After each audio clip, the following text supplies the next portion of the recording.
Yo, what's going on YouTube? Welcome in. So in this video, we're going to be discussing the possibility of a ranked and an unranked mode in DbD. And this is a discussion that I think I hear a lot. And a lot of people kind of throw around arguments about this that I think are not exactly the best, I guess. And I kind of just want to talk about it. I want to talk about both sides and what I think might be the pros of it and the cons of it. And maybe by the end, we'll maybe get some more insight on things. And I would love to hear your guys' thoughts after you watch the whole video.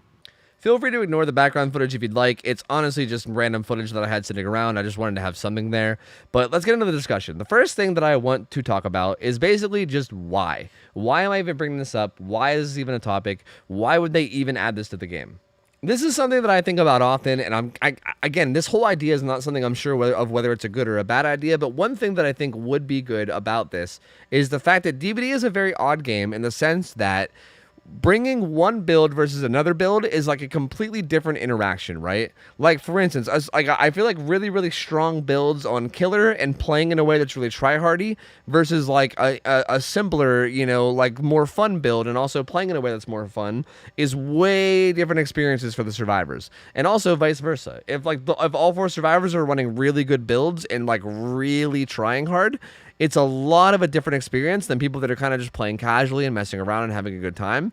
And what's weird about DbD is that there's no possible way to know what your opponents are going to be doing until you get into the game. So for instance, like myself, I run into issues where sometimes I'll go into games with the intention of trying really hard, and then I'll get survivors that are kind of just messing around and having fun, and then I'm like, well, now I just kind of feel bad because I'm just stomping on them and they're just trying to have a good time, right?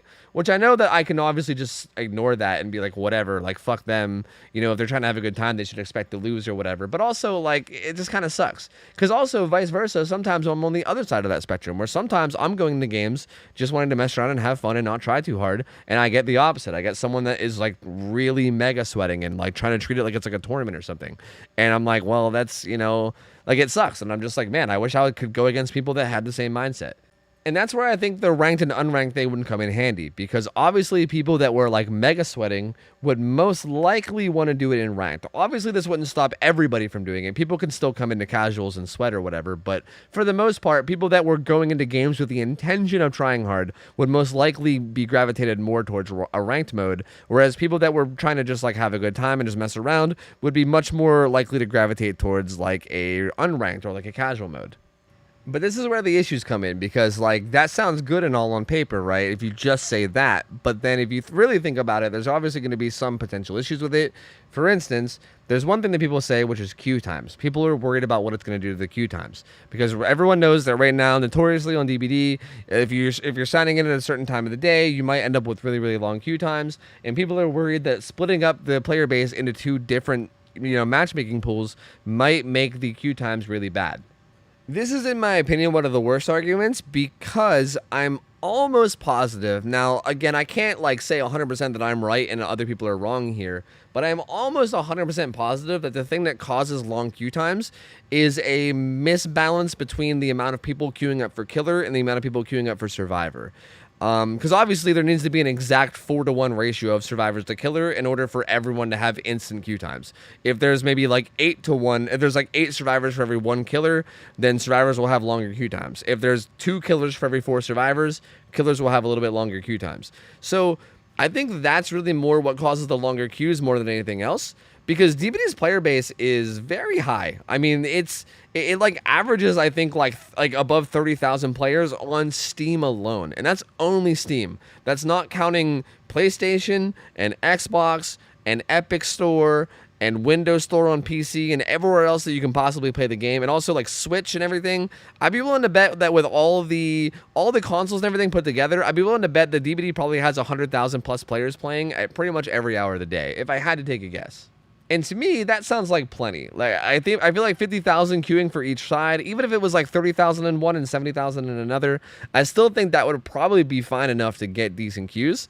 So I don't think that would be an issue. Now, again, that's really the only argument I can have against it. I mean, I definitely will admit that I could be wrong here. I'm not really someone that's ever like designed a game. I've never tried to manage a community or have a ranked mode in a game that I've been running and know like what kind of a player base you need for it. So I can't really give a very confident opinion on it. But to me, logically, it just sounds like that would be enough. So I don't think queue times would be an issue as long as, again, they do a good job of giving like queue incentives like they're doing in the next patch. The next big argument I hear is basically what would stop the sweaty players from basically just joining into the casual queue and stomping on everyone that's just trying to have a good time, and like what's going to actually incentivize them to play ranked as opposed to just stomping on people that are having fun in casuals anyway. And to be honest with you, this isn't a bad argument because I am pretty much positive that this would still happen. I'm almost 100% sure that people would still go into casual queue and play out of their mind and sweat like crazy, and they'll stomp on people just to feel good about themselves, or maybe do it just to be dicks and shit talk, or whatever their reasoning might be. But I'm also fairly confident that there's a large percentage of the player base that has a more competitive mindset, and I think they also care a lot about their own perceived skill of the game, or how people perceive their skill of the game is more like. So I think those people would have a lot of incentive to grind ranked and try to get their rank as high as they can, so they can then use it to, I don't know, brag to everybody or shove their opinions down people's throats, or what, like whatever the reasoning might be. I think a lot of DbD players would definitely love to have a high rank in a ranked mode. So even if you still do get the occasional person in casuals that's, trying really hard or being extra sweaty or whatever, I think that still happens right now. Like even right now without unranked and unranked mode, that happens all the time. There's so many games where you get somebody that's trying their ass off and acting like it's a tournament versus someone that's just kind of having a good time and, playing casually. So really, what's the difference? I feel like it can really only get better, right? Some of those competitive players will get out of the unranked queue and start playing ranked. Some of them will still stay, yeah, but it really can't get any worse than it already is right now, where they're kind of all just together in the same pool already. And that's kind of the positive way to look at it, but I will admit that there is kind of like a counter to this counter argument, and this is where we're going to start to steer the video towards the negative effects of this, because this is kind of something that I'm sure everybody has been thinking, and that's the fact that very efficient Dead by Daylight play is not really that fun at the moment for like anybody. The obvious play from the killer side is to hard tunnel and camp and get somebody out as fast as possible, whereas the good play for survivors is to basically stealth and slam gens, and if somebody gets chased, a lot of the times you end up just running into corners and like letting yourself die while your teammates slam gens. It's like this really weird kind of boring gameplay that not a lot of people are a big fan of. I mean, hell, even the comp community that DbD has, they have their own sets of rules that they follow in order to make the game more fun, because if they allowed everything, the game just wouldn't be that fun. And a lot of people think that they set these rules to make the game more balanced, but they actually don't. It's not for balance sake, it's for fun's sake, because people don't want to play at a competitive level when everything's allowed and you're able to do whatever you want. So because of this, it is a little bit concerning that people would go play ranked, realize that the gameplay in ranked is extremely unfun, and then take their competitive mindset gameplay to casuals and then just shit on people, right? I mean, I guess you'd still have the argument that, yeah, there'd probably still be less people in casuals than normal or whatever, but this is kind of leading into my next argument against this, which is that ranked modes usually end up being, obviously they end up being very highly competitive, and usually what ends up happening is a meta will start to develop, right? When you start to actually have like a ranked mode where people are fighting for #1 spots, people start to figure out exactly what works, and if people can figure out exactly what works and how to win, and people like develop this exact meta of how you should play to win every single time no matter what, that will start to get figured out, and that will also start to become very popular. So obviously, what would happen is whatever, content creator happens to have like the biggest rank would probably, play in a certain way to achieve that rank. People would see how that best player, that quote unquote best player plays, and then they would probably try to imitate it. And again, I'd be willing to bet that that gameplay would not be the most fun. And the thing about that as well is not only does that mean that it becomes a more popular and desired after playstyle that people, try to do, it also means that players, even in casual, might be playing in that way, like preparing themselves to eventually get into ranked, because they're like, oh, well, this is how people at the top rank play, so that's just how the game is played. And I mean, I don't know, maybe you could make the counter argument that would make more people okay with the playstyles, right? Maybe people wouldn't mind getting tunneled as Survivor if it was more commonplace or something. I don't know. It's hard to say. I mean, you could take this a lot of different directions in terms of arguments, but I just feel like it would have a chance to lead to kind of the overall meta of both the ranked and even unranked. Like, I think the strategies would leak into the unranked modes as well. It could lead to the overall gameplay of both becoming more towards one specific like meta style of playing that people find to be successful, and then everyone basically just working towards getting the best that they can be at that one playstyle. And again, that one playstyle would most likely be not very fun.